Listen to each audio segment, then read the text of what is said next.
Hi friends, I'm Selvakumar CED from Access India. So இன்றைக்கி நம்ம எதை பற்றி பார்க்க போகிறோம் அப்படின்னா ஆக்சஸ் இந்தியாவில் ப்ரைம் மெம்பராக வரக்கூடிய நபர்கள் 6500 மதிப்புள்ள கிராசரி காம்போ பேக்கேஜ் வந்து பர்ச்சேஸ் பண்ணிட்டு உள்ளே வரக்கூடிய நபர்கள்.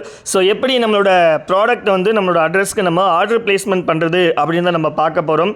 ஸோ ஃபஸ்ட்டு நீங்கள் ஐடி போட்டதுக்கப்புறம் உங்களோட ஐடி பாஸ்வேர்டு வந்து பார்த்தீங்கன்னா உங்களோட மெம்பர்ஷிப் ஐடி பாஸ்வேர்டு உங்களுக்கு உங்களோட ரிஜிஸ்டர் மொபைல் நம்பருக்கு வந்து பார்த்தீங்கன்னா நார்மல் மெசேஜில் வந்து உங்களுக்கு ஐடி அண்ட் பாஸ்வேர்டு வந்து ரிசீவ் ஆகிருக்கும். அந்த ஐடி அண்ட் பாஸ்வேர்டு வந்து நோட் பண்ணிக்கோங்க. நோட் பண்ணிவிட்டு உடனே நீங்கள் உங்களோட மொபைல் ஃபோனில் ப்ளே ஸ்டோர் போயிட்டு ஆக்சஸ் இந்தியாவோட ஆப்பை நீங்கள் இன்ஸ்டால் பண்ணிக்கோங்க. இன்ஸ்டால் பண்ணதுக்கப்புறம் நீங்கள் ஐடி அண்ட் பாஸ்வேர்டு உங்களுக்கு ரிசீவ் ஆன அந்த மெசேஜில் இருக்கக்கூடிய ஐடி அண்ட் பாஸ்வேர்டு அதே மாதிரி வந்து பார்த்தீங்கன்னா small letter, capital letter and numerical letters இந்த மாதிரி எது இருந்தாலுமே அதையே நீங்கள் வந்து பார்த்தீங்க அப்படின்னா டிட்டோவாக இதில் வந்து ஐடி அண்ட் பாஸ்வேர்டு போட்டு நீங்கள் லாகின் பண்ணுங்கள். லாகின் பண்ணதுக்கப்புறம் இந்த மாதிரி தான் உங்களுக்கு ஹோம் பேஜ் வந்து ஷோ ஆகும். ஹோம் பேஜ் ஷோ ஆனதுக்கப்புறம் நீங்கள் ஃபஸ்ட்டு வந்து நீங்கள் பண்ண வேண்டிய முக்கியமான ஒரு விஷயம் அப்படின்னா உங்களுக்கு லெஃப்ட் சைடில் டாப்பில் வந்து பார்த்தீங்க அப்படின்னா ஒரு 3 கோடு இருக்கும். இதுதான் மெனு ஆப்ஷன் சொல்லுவாங்க. இந்த மெனு ஆப்ஷன் நீங்கள் டச் பண்ணிங்க அப்படின்னா ப்ரொஃபைல் அப்படின்ற ஒரு ஆப்ஷன் இருக்கும். இந்த ப்ரொஃபைலில் நீங்கள் போனீங்க அப்படின்னா ஃபஸ்ட்டு இந்த ப்ரொஃபைலில் இருக்கக்கூடிய எல்லா டீட்டெயில்ஸும் நீங்கள் அப்டேட் பண்ணிவிடுங்க. Name and ID and mobile number இது மட்டும் டிஃபால்ட்டாக இருக்கும். உங்களோட mail ID, male and male or female, date of birth, nominee வந்து உங்களுக்கு என்ன ரிலேஷன்ஷிப்பில் வராங்க, ப்ரைமரி அட்ரஸ் அண்டு வந்து பார்த்தீங்க அப்படின்னா உங்களோட பேன் கார்டு டீட்டெயில்ஸு அண்டு வந்து பார்த்தீங்க அப்படின்னா பேங்க் டீட்டெயில்ஸு ப்ளஸ் வந்து பாஸ்புக்கோட photo details and Aadhaar card details இதெல்லாமே நீங்கள் சப்மிட் பண்ணிக்கோங்க. கண்டிப்பாக இது எல்லாருமே பண்ண வேண்டிய முக்கியமான ஒரு விஷயம். அப்போ தான் உங்களோட அமௌண்ட் நீங்கள் அக்கௌண்ட் வித்ட்ரால் பண்ணுறதுக்கும் ஏதாச்சும் ஆர்டர் பிளேஸ்மெண்ட் பண்ணுறதுக்கும் ரொம்பவே சப்போர்ட்டிவாக நிச்சயமாக இது இருக்கும். சரிங்களா? ஸோ அப்டேட் பண்ணதுக்கப்புறம் நீங்கள் அடுத்ததாக முக்கியமாக பார்க்க வேண்டிய விஷயம் என்ன அப்படின்னா நீங்கள் போட்டிருக்கக்கூடிய ஐடி 6500 மதிப்புள்ள மளிகை பொருள் ஐடி தான் நீங்கள் போட்டிருக்கீங்களா அப்படின்றத நீங்கள் கன்ஃபார்ம் பண்ணிக்கணும். அப்படின்னா ஃபஸ்ட்டு ஜஸ்ட்டு நீங்கள் ரெஃபரல் போயிடுங்க. நீங்கள் ரெஃபரல் போனீங்க அப்படின்னா உங்களுக்கு ரெஃபரலில் வந்து பார்த்தீங்கன்னா உங்களோட ஐடி வந்து ஷோ ஆகும்.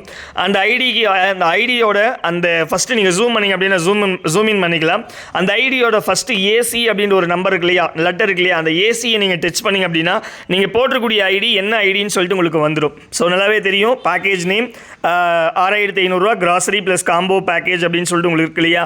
ஸோ இந்த பேக்கேஜ் நீங்கள் கன்ஃபார்ம் பண்ணதுக்கப்புறம் உங்களோட ஐடி கண்டிப்பாக நீங்கள் போட்டிருக்கூடிய ஐடி கிராசரி காம்போ பேக்கேஜாக நீங்கள் போட்டிருக்கீங்கன்னு அர்த்தம். ஸோ உடனே நீங்கள் என்ன பண்ணுறீங்க அப்படின்னா உங்களுக்கு இந்த டாப்லேயே வந்து பார்த்தீங்க அப்படின்னா ஒரு ஆப்ஷன்ஸ் எல்லாமே நிறைய இருக்கும். Professional, women's fashion, kitchen, electronics, stationery, sports இந்த மாதிரி வரும். அண்டு ஃபைனலி வந்து பார்த்தீங்க அப்படின்னா உங்களுக்கு வந்து அந்த இடத்துல ஆர்டர் பிளேஸ்மெண்ட் பண்ணலை அப்படின்னா நான் இந்த ஐடிக்கு ஆல்ரெடி ஆர்டர் பிளேஸ் பண்ணிட்டேன், இருந்தாலும் உங்களுக்கு நான் ஷோ பண்ணி காமிக்கிறதுக்காக இதை நான் காமிக்கிறேன். ஃபைனல் லாஸ்ட் ஆப்ஷன் வந்து பார்த்திங்க அப்படின்னா கிராசரி காம்போ அப்படின்னு சொல்லிட்டு உங்களுக்கு அந்த இடத்துல ஷோ ஆகும். அதை நீங்கள் டச் பண்ணிட்டீங்க அப்படின்னா உங்களுக்கு வந்து உங்களோட கிராசரி ப்ராடக்ட் வந்து பார்த்திங்கன்னா அதில் நீங்கள் ஆட் பண்ணுற மாதிரி இருக்கும். சரிங்களா? ஸோ இந்த மாதிரி கிராசரி காம்போ பேக்குன்னு சொல்லிட்டு இது லாஸ்ட் ஆப்ஷன் பார்த்தீங்கன்னா உங்களுக்கே தெரியும் கிராசரி காம்போ பேக்னு இருக்கும். இதை நீங்கள் டச் பண்ணிங்க அப்படின்னா அந்த கிராசரி காம்போ பேக் இப்படி தான் வரும். இதை நீங்கள் கிளிக் பண்ணிவிட்டு ஆட் டு கார்ட் கொடுத்துருங்க. ஓகேங்களா?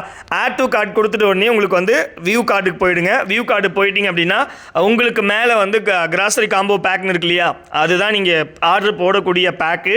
கீழே உங்களோட அட்ரஸ் இருக்கும். அட்ரஸ் நீங்கள் கொடுத்ததுக்கப்புறம் வந்து பிளேஸ் ஆர்டர் கொடுத்துட்டீங்க அப்படின்னா உங்களுக்கு ஆர்டர் பிளேஸ் ஆகிடும். ஆர்டர் பிளேஸ் ஆனதுக்கப்புறம் உங்களுக்கு வந்து வியூ ஸ்டேட்டஸ் அப்படின்ற ஒரு ஆப்ஷன் ஓப்பன் ஆகும். அதை நீங்கள் டச் பண்ணி பார்த்தீங்க அப்படின்னா உங்களோட ஆர்டரோட ஸ்டேட்டஸ் ஆர்டர் பிளேஸ்டு அப்படின்னு சொல்லி வரும். பிளேஸ் ஆகிடுச்சு அப்படின்னா உங்களோட ஆர்டர் பிளேஸ் ஆகிடுச்சுன்னு அர்த்தம். இதை நீங்கள் கன்ஃபார்ம் பண்ணிக்கணும் அப்படின்னு சொல்லி பார்த்தீங்க அப்படின்னா டேரெக்டாக நீங்கள் ஹோம் பேஜ் போய்க்கலாம். ஹோம் பேஜ் போயிட்டு வந்து பார்த்தீங்க அப்படின்னா உங்களோட மை ஆர்டர்ஸ் அப்படின்னு ஒன்று இருக்கும். இந்த மை ஆர்டர்ஸை நீங்கள் போனீங்க அப்படின்னா இப்படி தான் உங்களுக்கு ஷோ ஆகும். நீங்கள் ஆர்டர் பண்ண டேட்டு, ஆர்டரோட நம்பரு, ஆர்டரோட எம்ஆர்பி அண்டு வந்து பார்த்தீங்க அப்படின்னா பிசிபி அமௌண்ட்டு, உங்களோட ஆர்டரோட ஸ்டேட்டஸ் நீங்கள் டச் பண்ணிங்க அப்படின்னா உங்களுக்கு வரும் பாருங்கள். ஆர்டர் ஸ்டேட்டஸ் வந்து ஆர்டர் பிளேஸ்டு அப்படின்னு சொல்லிட்டு வரும். ஸோ இதையே நீங்கள் ஒரு 1 or 2 days கழிச்சு இதே மாதிரி நீங்கள் போய் மை ஆர்டர்ஸில் நீங்கள் போய் செக் பண்ணி பார்த்தீங்கன்னா ஆர்டரோட ஸ்டேட்டஸ் நீங்கள் போனீங்க அப்படின்னா அது கீழே ட்ராக்கிங் ஐடி கொடுப்பாங்க. ஏன்னா நமக்கு இப்போ தான் நம்ம ஆர்டர் போட்டிருக்கோம், ஆர்டர் கம்பெனிக்கு ரிசீவ் ஆகிடும். ரிசீவ் ஆனதுக்கப்புறம் அதை கம்பெனி பேக் பண்ணி அதை டிஸ்பாச் பண்ணி டிரான்ஸ்போர்ட்டில் அனுப்புனதுக்கப்புறம் டிரான்ஸ்போர்ட் மூலமாக தான் ஒரு கோடு கொடுப்பாங்க. அந்த கோடு வந்து உங்களுக்கு ஒரு ஷோப் ஓப்பன் ஆகிடும். அந்த கோடு வந்து அந்த ட்ராக்கிங் ஐடியில் வந்துடும். அதுக்கப்புறம் எங்கள் ட்ராக் ஆர்டர் அப்படின்னு சொல்லி கொடுத்தீங்க அப்படின்னா என்ன ஸ்டேட்டஸில் எங்கே இருக்குது அந்த ஆர்டர்னு சொல்லிட்டு உங்களுக்கு இந்த இடத்துல ஷோ ஆகிடும். ஸோ இதை நீங்கள் பண்ணும்போது வித்தின் 3 to 4 daysக்குள்ளே உங்களோட ஆர்டர் வந்து பார்த்தீங்க அப்படின்னா நீங்கள் பக்கத்தில் நியர்லிஸ்ட் இருக்கக்கூடிய எம்எஸ்எஸ் மேட்டூர் சூப்பர் சர்வீஸ் மூலமாக உங்களுக்கு வந்து அந்த ப்ராடக்ட் வந்து ரிசீவ் ஆகிடும். ஸோ கண்டிப்பாக இந்த வீடியோ மூலமாக எப்படி நீங்கள் வந்து அந்த 6500 பேக்கேஜ் ஆர்டர் பிளேஸ்மெண்ட் பண்ணுறது அப்படின்ற விஷயம் உங்களுக்கு புரிஞ்சிருக்கும்னு சொல்லிட்டு நினைக்கிறேன். மேபி ஏதாச்சும் டவுட் அப்படின்னா உங்களோட அப்ளைன் கிட்டேயோ உங்களோட இடிஸ் கிட்டேயோ சிடிஸ் கிட்டேயோ நீங்கள் டவுட்ஸை கிளியர் பண்ணிக்கிட்டு நீங்கள் ஆர்டர் பிளேஸ்மெண்ட் பண்ணிக்கோங்க. Wish you all the best. Thank you so much.